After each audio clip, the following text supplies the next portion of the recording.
Welcome to another episode of A Minute to Midnight. This is Tony bringing you part 3 of the interview series with Gill Broussard dealing with Planet X. I think if you haven't already heard parts 1 and 2, you may want to go back and hear them. They're fascinating, and part 3 will certainly not let you down in that aspect. It's a very fascinating interview. Gill and I don't necessarily agree on everything, but it certainly brings a lively debate at times and a lot of perspectives that many of you will have never heard before. So fasten your seatbelts, and here goes part 3. Only in the last 15 years can we, in other words, if we would have tried to calculate create a biblical model for these events in the Bible 15 years ago, we'd have failed. We'd have used a gravity-ruled universe. But that means the planet cannot pass that close to Earth if it's a gravity-ruled universe. But the limit of gravity is proved out by what's called the Roche limit. The Roche limit for Earth is 1.5 times its radius. And that's where you get geosynchronous orbit. This is where a satellite won't lose its orbit and it's stationary because gravity can't pull it back. That's the limit of gravity. Anything beyond that is electromagnetic in nature. So how close to Earth does this planet actually come? Let me give you a reference for size. Between the moon and Earth, you have 30 Earth diameters. It's about 250,000 miles from between Earth and the moon. Yeah. And that is roughly 30 Earth diameters. Yeah. This object is only 6 to 7.5 times the diameter of Earth. Well, if it had a Roche limit similar to Earth, you'd go 1.5 times its radius also, and those two shouldn't cross. Otherwise, now you got gravity where you could drag an object further out of its orbit, like it happened during Hezekiah. So it could pass between the moon and Earth, and you'd have just like two bar magnets being attracted to each other. They would tilt towards each other, and that's where you get the 26 to 28 degree tilt. That takes about 6 hours of its approach and 6 hours as it's leaving for Earth to readjust its tilt back again, and it will come close to its original position, anywhere from 4 to 7 degrees. It would be off its original position. So just how big in the sky would this thing look? Well, there's two data sources that kind of gives us, right? During Joshua's long day, there's outside text mentioned by Emmanuel Velikovsky and Chuck Missler, which I respect both of them as researchers. One states that the object was 50 times the diameter of the moon. Wow.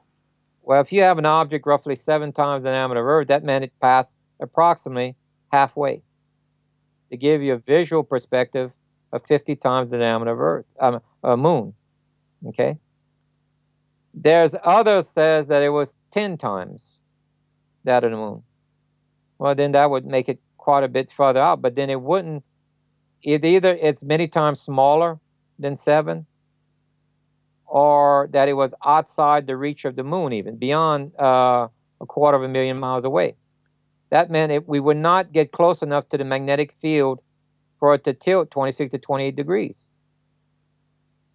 So I'm leaning more to the accounts of 50 to 1, that this object passed midway between the moon and the Earth. And that would also in the model proves out that Earth would pass through the plasma tail, causing us to have a 12-hour delay in Earth's rotation. Earth would come to a complete stop without mile-high tidal waves. You would start to lose its spin rate of 4.5% to 5.5% compounded hourly for the next 24 to 28 hours, where Earth would come to a complete stop without mile high. You'd have coastal flooding. but you wouldn't have mile-high tidal waves, which is what we used to assume in the past, that Earth just slammed on the brakes, stopped, and that meant all of the continents would be covered with water because the oceans would empty. But that's not the way it happened in the model. Wow. Earth enters, yeah. This is the only model that proves out all of these stories exactly. Remember, we have a white paper report, more than one. We have at least 3 white paper reports giving us the exact description of the Chinese, Korean, and Japanese astronomers. We have modern day reports that says the orbits of comets in a certain region of space are warped, and that's in Sagittarius, which is considered south of the universe. Remember, south of the universe is not polar south. Anytime you hear internet people saying, "Oh, all the data points south of the universe," and they're looking in the wrong direction, that's not universal south in astronomy terms. That is called Nadar, polar south. Polar north is called the zenith. South of the universe is, if you look at the midnight skies of July 4th, you'll be looking at Sagittarius on the ecliptic. That's south of the universe. North of the universe is December 29th at midnight, looking on the ecliptic. The ecliptic is the planetary plane of Earth. If you divide a line going straight through the center of the sun, straight through the center of Earth, that's the ecliptic. And because Earth is tilted, it comes across like an arc across the sky. But this is where, for us to have 2 meteor showers, this has to cross Earth path twice. Therefore, you have 3 fixed points. The sun is one of them, because it has to orbit the sun in the center of it. And you have 2 fixed points on its ecliptic plane. That's 3 fixed points. That means it cannot be off of the ecliptic. This object has to come from the ecliptic, from Sagittarius. This happens to be where NASA sent the Voyager and Pioneer probes looking for this planet X. Interesting stuff, huh? So now we're going to head back to looking at Jacob's Trouble and the Great Tribulation that we began to look at in part 2. If we want to define what the length of time of Jacob's trouble, we go to the story of Jacob, his marriage. Remember how he worked for 7 years, then he received a bride that he was tricked, do nothing about, for that first marriage. Then he had to work another 7. Yeah. Well, if you take a close look at that as a time period, Jacob's trouble started in 2001. That's a Sabbath year. You don't count that. You count the next year starting a count, because you're not supposed to work on the Sabbath. Yeah. That puts you 208 as being the Sabbath. Guess what? We received a world leader we knew nothing about, that he was a Muslim. Yeah. And guess what? If you go back in history, Nimrod was a descendant of Ham, which is the black race. Nimrod was the first man to call himself God on earth. Yeah. As it was in the beginning, shall she be the last. The last man to call himself God on earth would be a black man also. I'm not sure I totally agree on that one, but anyway, I kind of don't, because I don't think the Jews would ever accept a descendant of Ham. We've sort of dealt with that on this show. Well, I'm no expert on it, but anyway, maybe. Unless this black man's mother was Jewish, right? Yeah, okay, yeah. We've debated this on here and kind of come to the conclusion that I'm not saying we're right, but we tend not to think that Obama is the Antichrist, that he's like a pharaoh, a type of Antichrist, but not the final Antichrist. What's interesting is Mr. Obama is going to force a peace agreement on Israel coming up, where they'll have to change their borders. Okay? Yeah. And the Bible says when Israel changes its borders, its hand of protection, God's hand of protection, is removed from them. I forgot in which book of the Bible it says that. But he says that. Now, that's seal 5, which is the peace agreement. Now, okay, so if we had a world leader that we knew nothing about, we didn't know he was Esau, he's Muslim. He also states in the Bible, in the end days I'll put your enemy ruling over you. Yeah. Well, Esau is now ruling over us. Mm. Now, if we go another 7, now we fall into Sabbath and followed by a Jubilee. Yeah. Well, if we can't work, we may not be able to be married in a Sabbath or Jubilee. We'd have to wait to the Passover the following year, which would put it this next Passover, if we got it correct. It appears that we may have it correct because of what we're seeing on Jacob, the war against Jacob, cutting our heads off, declared by Islam, and then someone we knew nothing about elected as a world leader. Remember, he's the first president to accept the UN chair as the world leader.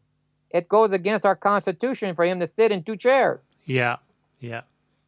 So he violates the law, as the scripture says. And remember how he's going to change times and laws. Yeah. Well, the first sign to the Mahdi in Islam is that he has to be a world leader first, which he is. He has to bring peace to the Middle East. And there's supposed to be a sign in the heaven, which is our planet. Then he's going to create a miracle that no other man can do. He's going to go in the Middle East because remember, the astronomers are going to say a meteor shower is going to hit that half of the earth. The Middle East, Europe, Africa, that side of the globe. And that North and South America is the safe side. But the only model that shows that Earth slows down by 12 hours is the biblical model in a plasma universe in Joshua's long day. It's going to happen again. Yeah. Now, the Muslims, because of the terrorist activity in Seal 4 of terrorism, it says a quarter of the world's population would be under the threat of death. That's global terrorism. 1.8 billion people. That's the Western nations are going to be under the threat of terrorism started during a Middle East war here coming up. And this peace agreement is going to solve that, Seal 5. So now these Muslims are looking for a visa to leave the impact zone to go to a Western nation. Western nations are not accepting or not issuing them any visas because of their terrorist activities. They're trapped in their own country. Here comes this Mahdi that shows up, says, don't worry. I will change times and laws. I will change the rotation of the earth by 12 hours and have fire fall on our enemies. Yeah, I struggle to see that being Obama. I mean, to be honest, I can see that there will be someone that'll do that, but I tend to think personally that it won't. It's not Obama myself, but. But anyway, I could be wrong. I certainly don't have hard and fast rules on it. But yeah, we've sort of, I suppose we've debated this a little bit on this show. So yeah. Name one Muslim that's a world leader. Well, but it maybe hasn't happened yet, and maybe I'm not even convinced it's going to be a Muslim myself, because I tend to think that it could be someone that's actually even of Jewish descent rather than a Muslim. But I mean, I'm fascinated to hear your point of view, because I'm not saying that ours is right. So this is why it's great to kind of to have some healthy debate on it, because then we're less likely to be fooled if we know all the possibilities. Keep in mind, the Bible does not say the second time Esau declares war on you. It doesn't say the second time that they decide to cut your heads off. All of these are singular. So we already see those in action. And I don't believe it's going to be the second time you see a Muslim as a world leader. It's singular again. I think we got too many singulars mentioned, and we're visually seeing too many singulars. You see, so we might be suffering, Mr. Denial.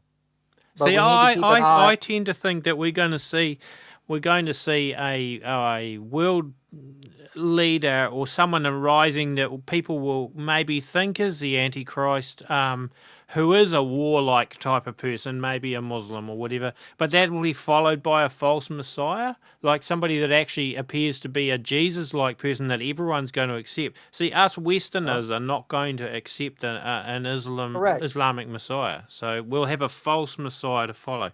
That's how I see it. Correct. Now, let me point out the difference between Judaism, Muslim, and Christianity as far as the false Messiah. Yeah. Or what they think the Messiah is going to be. The Jews and Muslims believe Yeshua was only a prophet. The Christians believe that he was the Messiah. Yeah. Well, remember where it says in our Bible, when they say I come out of the desert, don't believe them? Yeah. Well, in Islam, their Christ-like figure, not the Antichrist. Their Christ, they call him by a different name, will walk out of the desert as a prophet. Yeah. And he'll point to this Mahdi saying, he is your Messiah. Yeah, but the Jews are not going to accept that. The Jews won't accept a Muslim Mahdi as their Messiah. And the Jews are also looking for a Messiah because they rejected Jesus. Well, who said that he would be Muslim walking out the desert? Well, he won't be. No, okay. No, that's fine. Yeah, okay. Yep. So if someone walks out the desert and you have and they're sold on that, at the same time, this guy performs a miracle, which the normal science community says is impossible for Earth to slow down on its rotation. Yeah. And then you got all the basic science community say it can't happen, but yet he did it, which the Bible tells us that it's a false miracle. Yeah. Because I'm already declaring it because the Bible already tells me so. This is going to happen. Yeah. Then the majority of these people are going to jump on this bandwagon. Yeah. So remember, the Christians won't be fooled because they'll recognize him as being the Antichrist. Yeah. But the Jews and the Muslims will be fooled. Okay. So we have, if you put all these stories together. See, I think a lot of Christians, well, not the true Christians, but a lot of supposed in-name Christians may be fooled by him because they will have already think we've already had the Antichrist, who would have been maybe some Muslim Islamic slaughterer or something, or Obama or whatever, and so they'll think, oh, we've already had the Antichrist, so when this Messiah-like figure comes along, they accept him because they think they've already had the Antichrist. Remember, the Pope kissed the Quran and said that they worship the same God. Yeah, I'm watching. So when the Pope decrees that this is also the Messiah, some of these Christians are going to go ahead and take the mark of the beast. Yeah, and they should. They should. Yeah. Oh, that's a fascinating perspective on it. You see, the data fills in the missing gaps. We had gaps in it. Yeah. We're force-fitting it. Yeah. But if you let the text speak clearly with the data, we have a matching model that is just as clear as the historical model. Yeah. It fits. We just have to wait for a sign. Yeah. And right now, remember when Ronald Reagan said if we had an outside threat, yes, that it would, that the nations would put their differences aside and come together to address this outside. He was actually talking about an inbound planet. He knew about it. Remember how he came up with the Star Wars defense system, lasers? Yeah. Guess what? You need lasers in space to do a cloaking. I have a video that shows how they can cloak. You can put your hand in front of this device with lasers, and you can see right through your hand like a hole and see anything moving behind it. It bends light. Remember, light is matter in a different way, and you can bend it. And they would have bent it. Therefore, 16 years ago, we wouldn't see it. We still can't see it. Not until they take the cloaking mechanism down. Yeah. That's why we'll have that's why the Bible says He didn't say you see it first. He says you're going to see the effects of it first. Like a pain of a woman giving birth, earthquakes will increase. Yeah. And so we will get public notice from the government 40 days ahead. That's like the sign of Jonah. We're going to have 40-day warning from our global government that this is an actual threat. Why do you think they'll leave it that late? For control over the people. You will have, remember, they're going to take the internet down during the war in 3 and CO3. That stops 2 to 3 million amateur astronomers from showing the public pictures, and this thing starts to come into view. Yeah. So now you have a bail-in. You control money. Prior to that, now you're rationing food, and then you're going to ration fuel because of the Middle East war. Therefore, you got total control of the global population. And the internet is down, so they can't warn each other. Yeah. Until you see a peace agreement, the internet is up again. So the whole world sees the glory of the Antichrist getting his peace agreement. And there has to be a sign in the sky when he's given it. That's what the Muslims are looking for. Yeah. 20 days after that or so will be the announcement of a 40-day arrival of this planet. That's when it rounds the sun. Yeah. And you can clearly see it. And that will be the majority of the world population. That's when they're going to get their warning. So if they're not attentive, they're not asleep. Yeah. So at the moment, they're using satellite technology to hide it from being seen, or is the sun hiding it? Lasers, yeah. If you look at my video, I think bonus 2 or bonus 3, whichever, it shows how the last few seconds of the video shows you how they can use laser to bend light. Right. And they've been remember, the government's 30 years ahead of us. Yeah, yeah. And this is being released right now. So guys like von Braun and people like that could have been working on that back in the 70s, even. Possibly, but we do know it was implemented during Reagan. Yeah. They did have the technology, just had to get it up there. They just didn't want the countries like Russia and them thinking that was something to defeat them. No, this is objects to help us keep the economy going.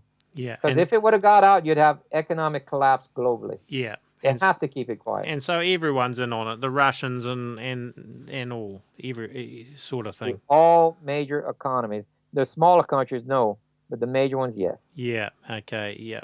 You can see by the way they're acting. Okay? This is...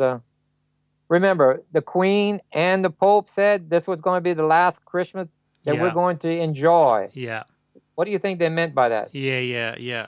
I agree. Yeah. What do you think when you go back and visit the DVD of An Inconvenient Truth of Al Gore and relabel this as climate effects from our planet? Yeah. And he says we will see the major effects on 2016. Yeah. Why did he pull that date out? We will see the major on 2016. And then they're using man-made climate change as an excuse to bring global government and more controls in place to have everyone more controlled when all this starts happening. Let me tell you how the math does not work on that. Because I had a green energy project. I was planning to use the data to promote a green energy project. But when I did the math, it didn't calculate. For instance, Mount St. Helens produced more CO2 than all of what this industrial age did. Yeah. Yeah. How many volcanoes went off since Al Gore made his video?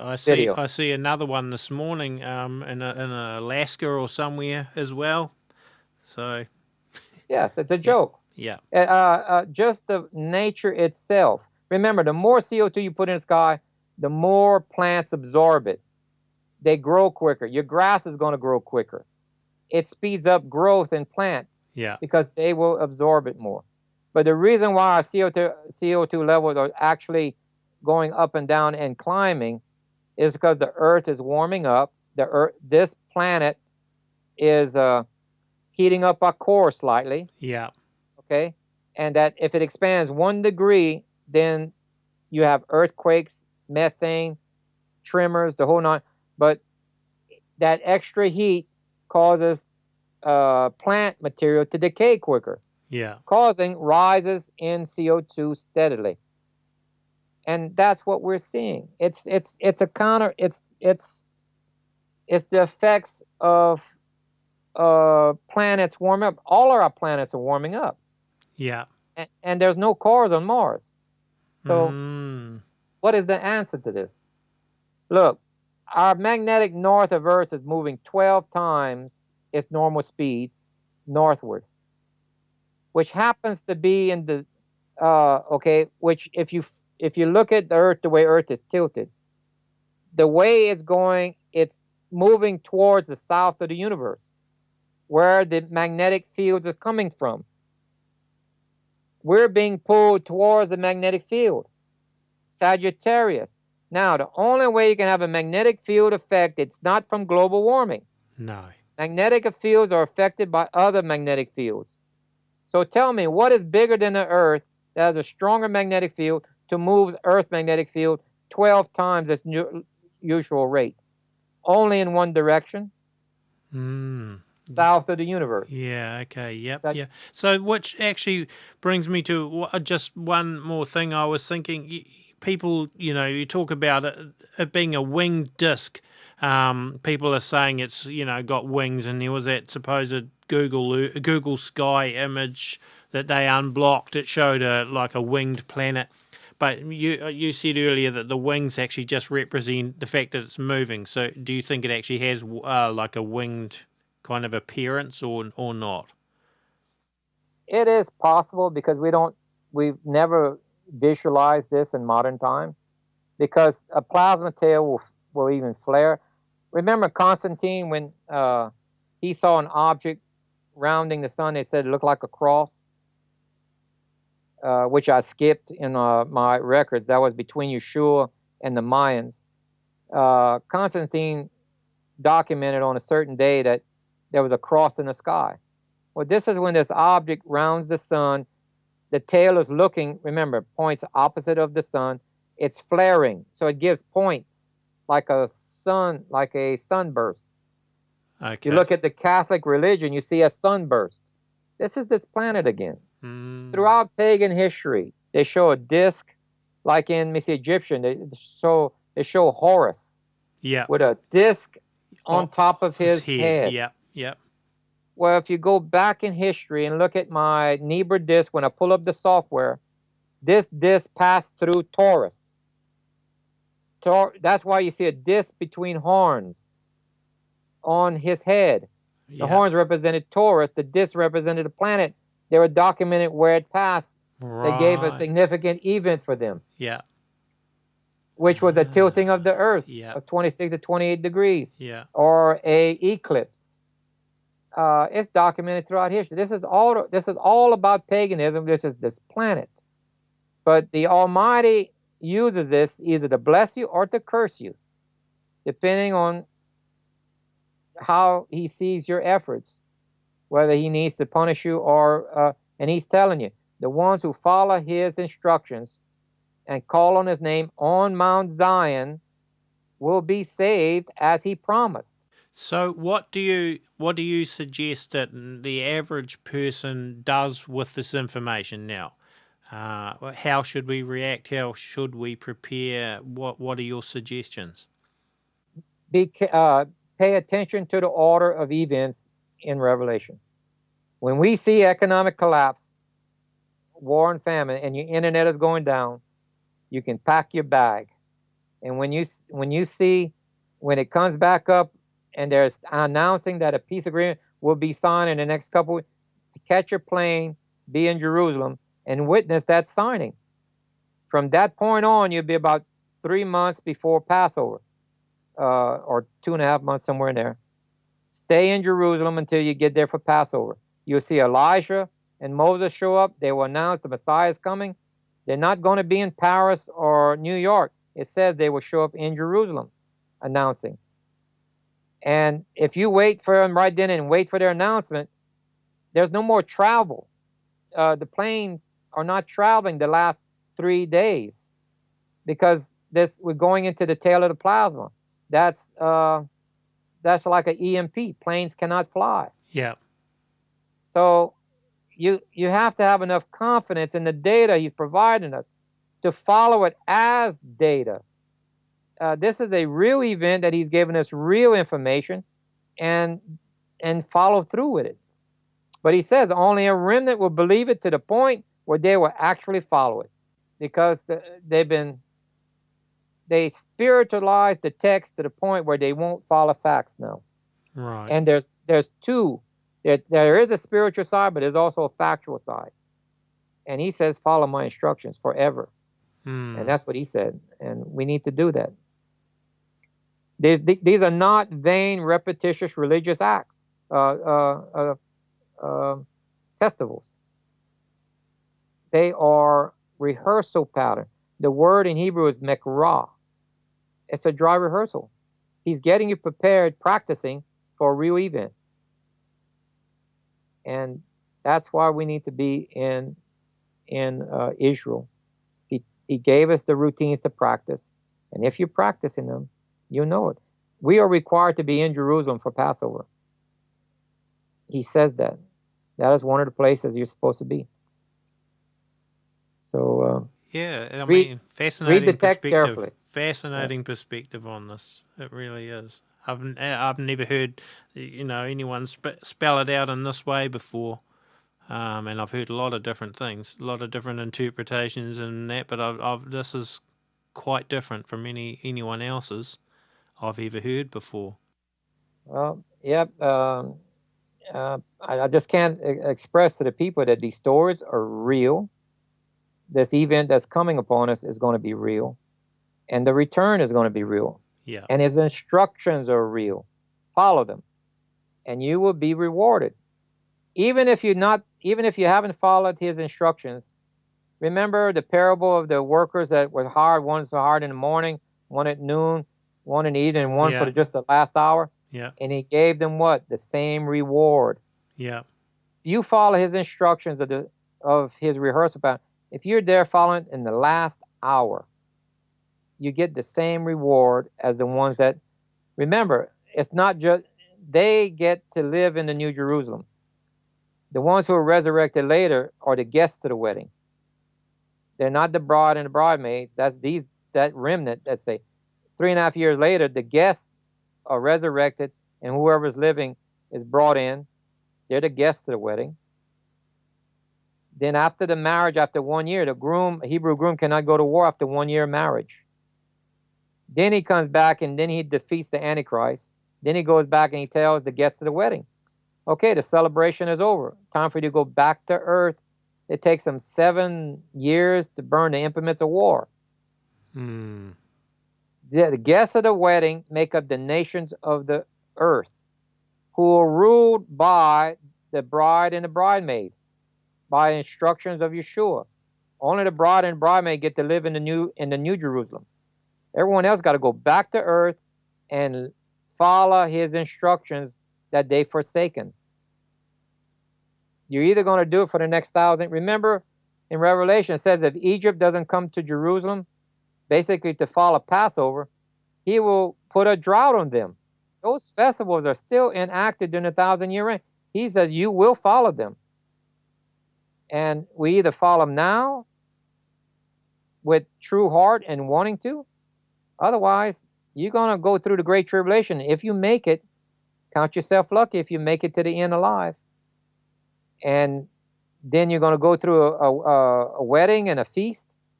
And after that 1 year, you got to come back to earth and follow his instructions on the ruling. And he's going to rule the world with an iron rod. It's not, you will, if he hits you over the head with an iron rod, it's not going to be, you're going to know it. So he's not going to accept people who are hard-headed. Yeah. Well, this has been really fascinating, Gill. And can you just tell the listeners again where they can find your information, and then I guess we better wrap up. Yep, www.pt3 planet7x.net. And that will be the site for DVD. And at the bottom, there's links for the free PDF book. Also, link for the YouTube channel, Planet 7X on the YouTube channel, where all of the I give videos describing many of these events, even the New Jerusalem fact or fiction. I show the engineering behind it, that there's no way that these ancient men could have guessed this that accurately. The New Jerusalem is a real object that you can calculate and put numbers to. Fascinating. Yep, so I highly recommend that people go there and download that free ebook and the wall charts too. Yep, and the wall charts are like, I think, 42 by almost 6 foot long. So anybody can have one. They just bring it to a printer, and they can print their own.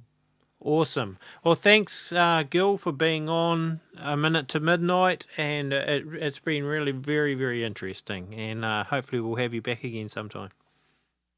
Thank you, my friend. I look forward to, if there's any other interviews you want, that would be fine. Thank you. So there you have it. That was part 3 of the interview series with Gill Broussard.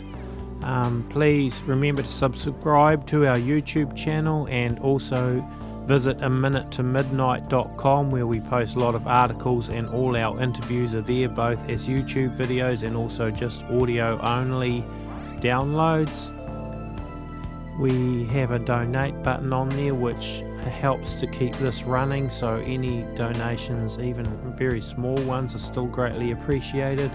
And there's a link on there to rockshoresounds.com. By downloading production music or sound effects from rockshoresounds.com, that also helps us at aminutetomidnight.com. I write and record all the music for our A Minute to Midnight shows, and so supporting rockshoresounds.com also helps support aminutetomidnight.com directly.